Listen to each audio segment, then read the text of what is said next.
আমরা ঘুরতে ঘুরতে চলে এসেছি ইউরোপের যেই বাসা সেই বাড়িটিতে। আমরা একটু পুরো এলাকা ঘুরে দেখাবো যে এই বাড়িটি কতটুকু সৌন্দর্য। যে কথাটি বলছিলাম যে ইউরোপের যেই দেশে বাড়িটি নির্মাণ হয় সেই বাড়িটি কিন্তু বাংলাদেশের এই ঠাকুরগাঁয়ে নির্মিত হচ্ছে। আমরা একটু ঘুরে ঘুরে দেখি। সামনের দিকে যদি যাই, এটি টোটালি একটি অপরূপ সৌন্দর্যের একটি বাসা।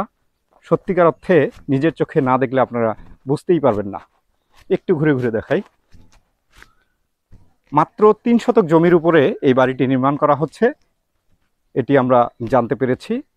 এখানে ৩টি বেডরুম, 3টি ওয়াশরুম এবং অন্যান্য যেই রুমগুলো দরকার সেই রুমগুলোও কিন্তু এই জায়গাটিতে রয়েছে। সত্যি অপরূপ সুন্দর।